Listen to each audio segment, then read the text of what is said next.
안녕하십니까. 2022년 11월 26일 최병무 이펙트 시작하겠습니다. 자, 지금 현재 민주당 상황을 어떻게 생각하십니까? 아마 제 유튜브 시청하시는 분들은 역대 최악이다 이렇게 생각하실 겁니다. 그런데 여론은 그렇지가 않다.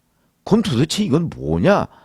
굉장히 궁금해지는 대목인데 지금 민주당 상황 잘 보시죠. 대표라는 사람은 뭐 언제 소환될지 모르고 대표가 인정한 최측근 2명이 지금 구속돼서 수사를 받고 있고 그것도 대장동 의혹, 경선 자금 뭐 등등과 관련해서 그렇습니다. 그 다음에 또 대변인이라는 사람은 뭐 벌써 삼진아웃이 되고도 남을 만큼 여러 가지 문제를 일으키고 있고 최근에는 청담동 술자리 의혹과 관련해서 뭐 사퇴하라는 당내 압박에도 불구하고 뭐 그냥 버티기로 일관하고 있고 그 다음에 거기 뭐 최고위원이라는 사람은 또 무슨 대통령 부인 무슨 빈곤 포론이 어쩌고 하다가 어제는 또 무슨 캄보디아의 그 환화 그러니까 김건희 여사가 안고 있던 그 환화를 만나기 위해서 사람을 보냈다고 하는데 의원실에서는 그런 적 없다고 하고 그러자 또 장경태 최고위원은 또 뭐라고 하더라요. 뭐 거기 가 있는 사람한테 부탁을 했다는 등 뭐 도대체 횡설수설 저런 정도의 수준이었나 할 정도로 혀를 끌끌 찰 정도의 지금 그 어떤 혼란에 빠져 있는 이게 지금 현재 민주당의 주소입니다. 그러니까 당내에서도 이런저런 경고음이 나올 수밖에 없죠. 그 다음에 당 밖에서는 뭐 전직 대통령이라는 사람 무슨 풍산계 관련해서 뭐 돈 안 주면 안 키우겠다 뭐 이런 식의 논란에 휩싸이질 않나. 정말 민주당 주변은 최악이다. 제가 보기에도 최악입니다. 역대 그 민주당 주변에서 이런 적이 별로 없습니다. 임기 말 빼놓고서는. 근데 지금은 야당이 된 지 얼마 되지도 않아서 지금 뭐 온갖 이런 일에 휩싸여 있다. 그런데 문제는 이런 민주당이 국민의힘보다는 낫다. 이렇게 국민들로부터 평가를 받고 있다는 거죠. 이건 또 무슨 얘기냐. 한국갤럽이 22, 23, 24 조사에서 발표한 정당별 호감도 조사라는 것이 있습니다. 국민의힘에 호감이 간다가 28%, 호감이 가지 않는다가 64%인데 원래 뭐 이런 거 조사하면 호감이 가지 않는다 뭐 이렇게 얘기하는 분들이 많이 있기는 합니다. 근데 상대적인 개념이죠. 근데 7월 달에도 이런 조사를 한 적이 있거든요. 그때에 비해서 호감 간다가 8%포인트 떨어졌습니다. 7월과 비교해서. 4월 달이 정점이었는데 4월에는 41%였습니다. 이것이 7월을 거쳐서 지금 28까지 떨어진 겁니다. 그러면 7월 달에는 36%. 그러니까 4월에 41에서 36, 28 이렇게 떨어진 겁니다. 반면에 민주당은 지금 현재의 조사 결과는 호감이 간다가 32%. 국민의힘보다 높습니다. 지금 민주당이 최악의 상황이라고 하는데 국민의힘보다 높다. 호감이 가지 않는다가 59%. 이것도 호감 가지 않는 데가 국민의힘보다 더 좋습니다. 지표가. 그러면 민주당의 4개월 전보다 비호감도가 많이 늘었느냐? 아닙니다. 4개월 전에 57%였는데 지금 59%입니다. 2%포인트 정도밖에 비호감도가 늘지 않았다. 그러면 일반 국민들은 민주당은 뭐 호감도는 똑같고 비호감도 뭐 약간 는 정도고 근데 국민의힘은 호감도가 점점 더 떨어지고 비호감도는 왕창 올라가고 그러면 일반 국민들은 자 민주당 최악이라고 우리가 생각했는데 그 민주당보다 국민의힘은 더 최악이다. 이렇게 생각을 하고 있다는 거죠. 7월과 비교해서 전체적인 총평을 말씀드리자면 이런 겁니다. 이재명 리스크 그렇게 많이 여기저기서 떠들었음에도 불구하고 일반 국민들은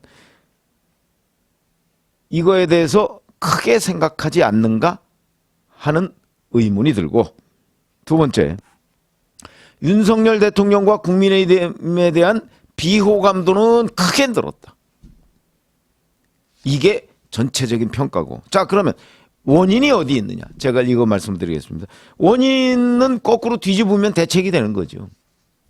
저는 첫 번째, 민주당의 네거티브 캠페인 효과라고 봅니다. 지금 시청하시는 제 시청자분들은 자, 민주당 저 사람들 정말 말도 안 되는 주장을 하네 라고 생각하실지 모르지만 일반 국민들은 그게 선전선동이든 어떻든 간에 영향을 받는다는 거죠. 그러면 결국 민주당의 선전선동이 효과를 보고 있고 국민의힘은 그거에 효과적으로 대처를 못하고 있다는 게 한국갤럽 여론조사의 저는 의미라고 봅니다. 자, 예를 들어서 이런 거죠. 나토 정상회담 당시에 민간인이 전용기에 동승했다. 사실 이거 물론 이런 일이 없었어야죠. 그러나 잘 설명하면 또 먹혀들 수도 있는 내용이었습니다. 엘리자베스 여왕 장례식 참석 논란, 그 다음에 그때 김건희 여사의 장신구 논란 등등으로 인해서 외유하면 원래 5%포인트 정도 대통령의 국정운영 지지율이 올라갑니다. 근데 윤석열 대통령은 외유할 때마다 국정운영 지지율이 떨어집니다. 이게 바로 물론 윤 대통령 본인의 잘못 있습니다. 뭐가 있느냐? 제가 말씀드렸죠. 장례식 그거 사전에 충분히 설명을 해서 밑자락을 깔 수도 있었던 얘기거든요. 그리고 민간인을 거기 전용기에 왜 동승시킵니까? 이런 거 안 해도 되는 거거든요. 이런 것들에 의해서 지금 실점을 계속하고 있고 그리고 그 부분을 민주당이 어찌 보면 과장해서 또는 약간의 거짓까지 보태서 선전선동 공세를 폈는데 그게 국민들한테 먹혔다. 먹혔다는 얘기는 윤석열 대통령 진영, 국민의힘 진영에서 효과적으로 대처를 못했다. 자, 두 번째 원인. 저는 뭐 두 번째 원인 정도로 제가 꼽을 수 있는 거는 계속되는 경제난입니다. 물론 이 경제난은 윤석열 대통령 정부의 실책 때문은 아닙니다.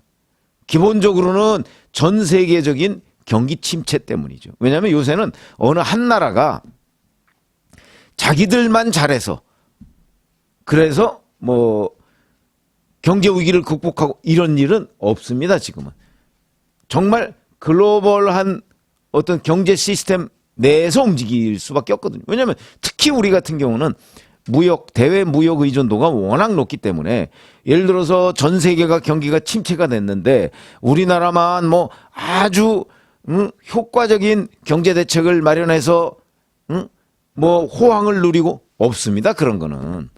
그런 묘수가 있었으면 다 하죠 벌써. 그거는 뭐 문재인 정부냐 윤석열 정부냐의 문제가 아니고 어차피 경제 관련은 다 같은 사람들입니다.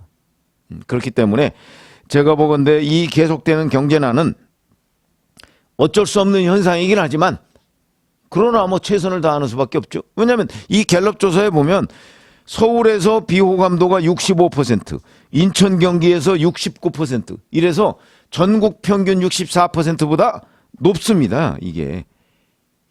그거는 수도권이 굉장히 지금 집권당에 안 좋다는 얘기거든요. 비호감도가 높아지면. 이거는 경제난이다.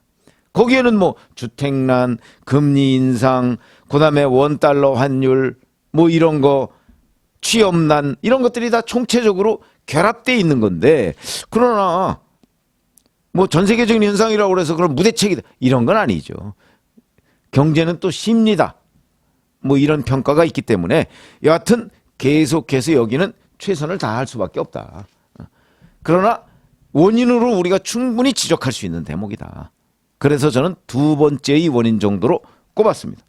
자, 세 번째가 이준석 전 대표로 어찌 보면 대표된다고 할 수 있을까요? 그 갈등 관리에 실패했다. 이준석을 끌어안지 않았다가 아니고 갈등 관리에 실패했다는 거죠.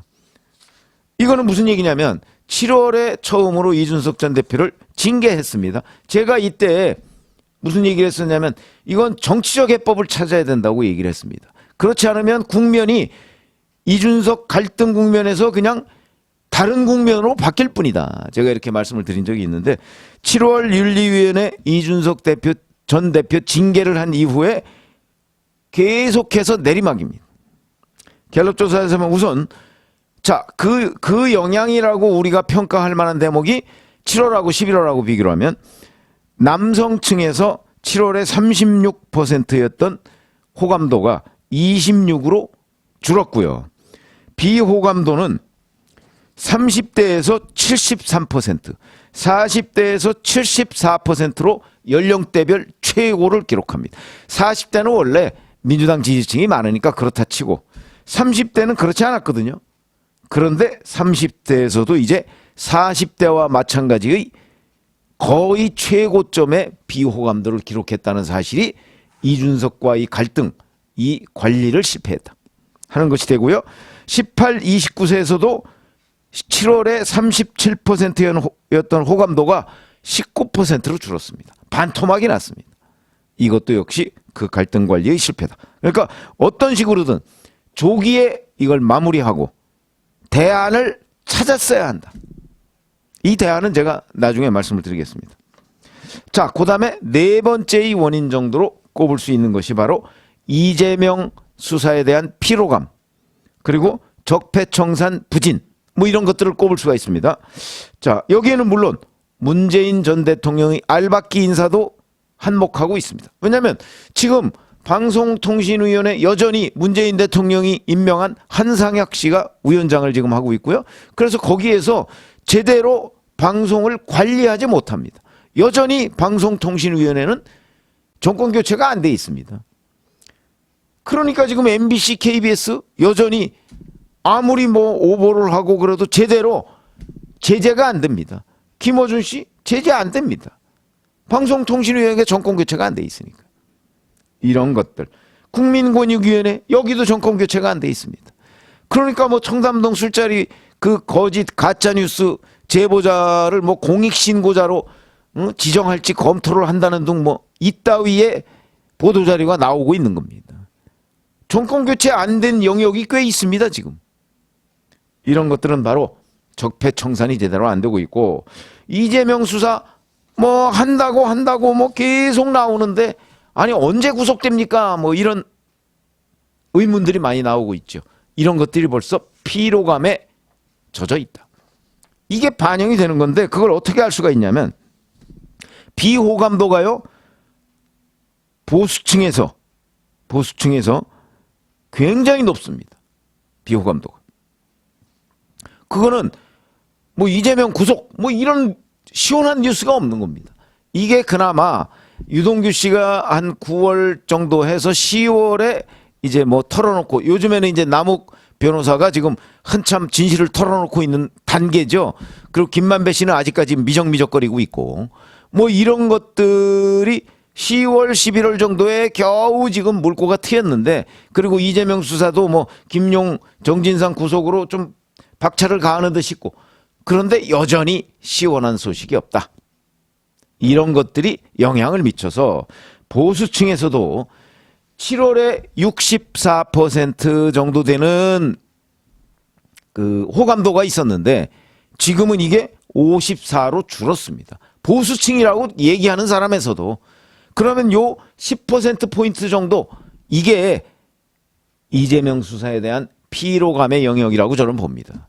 만약에 이재명 수사가 7월 이후에 속도감 있게 진행돼서 지금쯤은 뭐 거의 결말이 난다 이러면 그 적어도 자기가 보수층이라고 얘기하는 사람들의 그 국민의힘에 대한 비호감도 아마 확 줄었을 겁니다. 그런데 그렇지가 않습니다. 오히려 호감도가 많이 줄고 있습니다. 이런 일은 이 제가 네 번째의 원인으로 지적한 적폐청산 부진, 이재명 수사 피로감, 뭐 문재인 전 대통령의 알박기 인사, 뭐 이런 것들과 연관이 돼 있다. 이게 다 적폐청산 부진이죠. 이거와 연관이 돼 있다. 그 다음에 다섯 번째의 원인 정도로 제가 꼽을 수 있는 거는 집권층의 국민 눈높이 못 맞춤 현상, 뭐 이런 거. 국민 눈높이와 어긋나는 집권층의 행태, 이런 것들을 지적하지 않을 수가 없다는 거죠. 예를 들어서 자, 이태원 참사가 있었습니다. 물론 진상규명 중요하죠. 그러나 이 진상규명에서 과연 우리 국민들이 뭘 요구할까요? 저는 정치적 수습을 먼저 했어야 된다고 봅니다. 정치적 문책을 먼저 하는 거죠. 진상규명은 정치적 문책을 먼저 하고 그 다음에 진상규명, 왜 그러냐? 진상규명에는 시간이 걸리거든요. 그러나 이 상황을 어떻게 보느냐는 거는 적어도 경륜이 있는 사람이라면 행정안전부 경찰청 이런 데에 법률적 책임은 저는 없다고 봅니다. 왜냐하면 보고를 늦게 받았는데. 그러나 정치적 지휘 책임은 있는 거지. 그게 바로 정무적 감각이다. 근데 그렇게 하지 않았습니다. 그 다음에 최근에 뭐 MBC 기자를 전용기에 뭐 안 태웠다 뭐 등등. 이거로 이게 언론과 또 특정 언론과 갈등이 있는 것처럼 이렇게 국민들한테 인식이 되고 있습니다. 이거 좋지 않은 처방입니다. 그럴 이유가 없죠. 제가 한번 유튜브로 말씀을 드린 적이 있는데 그럴 이유가 없습니다. 대통령은 특정 언론에 대해서 굉장한 불만을 가지고 있더라도 그거를 정말 드러나지 않게 해결하는 게 정치적 역량입니다. 근데 지금은 싸우는 듯한 모습을 보여줍니다. 대통령과 특정 언론이 싸움이 됩니까? 안 되죠. 근데 국민들한테는 그런 인상을 주었다는 거죠. 이게 비호감도를 키우는 효과를 낳습니다. 자, 그럼 대책은 뭐냐? 제가 아까 말씀드렸죠. 원인 1, 2, 3, 4, 5를 뒤집으면 다 대책이 되는 겁니다. 예를 들어서 외교 문제나 김건희 여사 문제나 이런 데에 정밀한 그 시나리오를 가지고 움직여야 된다. 지금도 김건희 여사 계속해서 비공개로 다니고 나중에 사진 동영상 배포합니다. 이거 아무 효과 없습니다. 그 다음에 경제난, 이건 뭐 우리가 어쩔 수 없는 부분이 있다고 그랬죠. 그건 그냥 최선을 다하는 수밖에 없고요. 그 다음에 이준석 등등과의 관리 실패 얘기를 제가 했었습니다. 이거는요, 이준석 문제를 매듭 짓고 나서 사실은 별도의 청년 대책을 내놨어야 됩니다. 이 청년 대책은 여러 가지가 있을 수 있습니다. 저는 그냥 하나만 얘기하면 청년 지도자를 육성을 하는 겁니다. 이 육성 그대로 되지 않습니다. 예를 들어서 아니 청년층 장관 나오지 말란 법이 있습니까? 지금이라도 윤석열 대통령이 한 38살짜리 그게 누가 될지 모르지만 찾으면 있습니다. 왜 장관 못 시킵니까? 어차피 대부분의 관료들이 중요한 일들은 다 하고요. 장관은요, 그 장관은 어느 지점에서 어떤 정책 방향 같은 걸 제시하면 되는 겁니다. 37살짜리가 못하란 법이 없습니다. 더군다나 윤석열 대통령 그런 거 비슷한 공약 한 적이 있지 않습니까? 근데 왜 못합니까? 이런 걸로 저는 이준석의 공백을 충분히 메울 수가 있다. 예를 들어서 뭐 7월이나 8월이나 뭐 이때쯤에 또는 언제쯤 아니면 뭐 연말 개각설도 또 있긴 하던데 뭐 그런데 정말 30대 장관 하는 겁니다. 이런 것들이 대책이 될 수 있다. 제가 한 가지만 말씀드렸다고 그랬죠. 이거 뭐 대책 말씀드리기로 말하면 이것도 10가지도 넘습니다. 그 다음에 적폐청산에 보다 속도를 내는 방법. 물론 이건 쉽지는 않죠. 뭐 수사가 그렇게 하루아침에 뚝딱 되는 건 아니니까. 그러나 속도를 내려는 그런 의지가 중요하다. 그 다음에 어찌 보면 이것도 이게 더 중요할 수도 있는데 윤석열 대통령의 저는 희생적 자세가 중요하다고 봅니다. 지금 그렇지 않아도 민주당의 네거티브 캠페인의 상당 부분이 검찰공화국입니다. 그거 국민들한테 먹히고 있습니다. 검찰공화국이 아니라는 걸 보여줘야죠. 어떻게 보여줄까요? 정부 요소 대통령실에 있는 검찰 출신들 이 사람들을 후퇴시키는 겁니다. 그게 그럴 때 일반 국민들은 아 윤석열 대통령의 희생적 모습을 보는 겁니다. 거기에서. 그런데 지금 현재 움직임은 그럴 것 같지 않죠. 그러면 뭐 그거는 이런 대책이 보임에도 불구하고 그 대책을 쓰지 않는 거죠. 그거는 본인이 감당할 부분이고요. 자, 그래서 오늘은 저도 사실은 충격을 받았습니다. 저도 개인적으로는 지금의 민주당이 최악이다 이렇게 생각을 하고 있었는데 국민들의 생각은 그게 아니네. 지금의 국민의힘이 최악이다 오히려 이렇게 생각하고 있다는 데 대해서 상당히 충격을 받았고 나름 그래서 왜 이런 일이 생겼느냐에 대해서 분석을 해드렸습니다. 고맙습니다.